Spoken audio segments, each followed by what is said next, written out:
భవానీ గారు, first of all congratulations. Mega డిఎస్సిలో job సాధించారు కదా, అసలు ఎలా ఫీల్ అవుతున్నారు? అనుకున్నారు అసలు జాబ్ సాధిస్తామని ఫస్ట్ నుంచి నమ్మకం ఉంది. ఎందుకంటే ఏదైతే 2018లో డిఎస్సి వేశారో అప్పుడు నాకు డిస్ట్రిక్ట్ 61 ర్యాంక్ వచ్చింది. అప్పుడు మన డిస్ట్రిక్ట్లో 83 పోస్టులే ఉన్నాయి ఆ టైంలో. అప్పటి నుంచి నెక్స్ట్ ఏదైతే కొత్త గవర్నమెంట్ వస్తుందో వాళ్ళు కనుక నోటిఫికేషన్ వేస్తారని చెప్పి నేను ఓన్లీ ప్రిపరేషన్ మీద కూర్చొని ప్రిపేర్ అవ్వడం జరిగింది. తర్వాత ఇంకా 5 years నోటిఫికేషన్ లేదండి. తర్వాత ఏదైతే నారా చంద్రబాబు నాయుడు గారు సీఎం గారు మనకి మొదటి సంతకంగా మెగా డిఎస్సి ఫైల్ మీద సంతకం పెట్టారు. అందరి నమ్మకానికి తదనుగుణంగా మెగా డిఎస్సి ఎగ్జామ్స్ పూర్తి చేయడం జరిగింది. మెరిట్ లిస్ట్ రిలీజ్ చేయడం జరిగింది. నేను కోడూరు వెంకట దుర్గా భవాని, నాకు డిస్ట్రిక్ట్ 2nd ర్యాంక్ రావడం జరిగింది 94.39 మార్క్స్తో.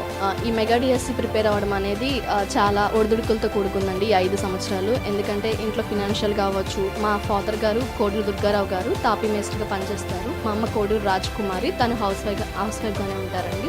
మా పేరెంట్స్ నాకు చాలా సపోర్ట్ చేస్తారు. అలాగే ఎవరైతే పోస్టింగ్ రాలేదో వాళ్ళు నిరుత్సాహపడకుండా ఈ ప్రిపరేషన్ని ఇలానే కంటిన్యూ చేసినట్టయితే ఖచ్చితంగా వాళ్ళు కూడా సక్సెస్ అవుతారు మా అలాగా అని నమ్ముతున్నాము. నోటిఫికేషన్ ఉంటేనే మా ప్రతిభ మీరు గుర్తించడం కానీ లేదా మేము టాపర్స్గా నిలబడడం కానీ జరుగుతుంది. అందుకని ఈ నోటిఫికేషన్ రిలీజ్ చేసిన నారా చంద్రబాబు నాయుడుకి మేము ప్రత్యేక ధన్యవాదాలు తెలియజేస్తున్నాము. అలాగే ఈ ప్రాసెస్ని ప్రతి స్టెప్లో కూడా గైడ్ చేస్తూ విద్యాశాఖ మంత్రి గారు నారా లోకేష్ గారు అత్యద్భుతంగా ఈ డిఎస్సి ఎగ్జామ్స్ కండక్ట్ చేయడం జరిగింది. అలాగే రేపు వచ్చే మంత్లో పోస్టింగ్స్ కూడా ఇస్తామంటున్నారు. మాకు చాలా సంతోషంగా ఉందండి. ఎందుకంటే నోటిఫికేషన్ ఉంటేనే ప్రతిభ బయటపడుతుంది.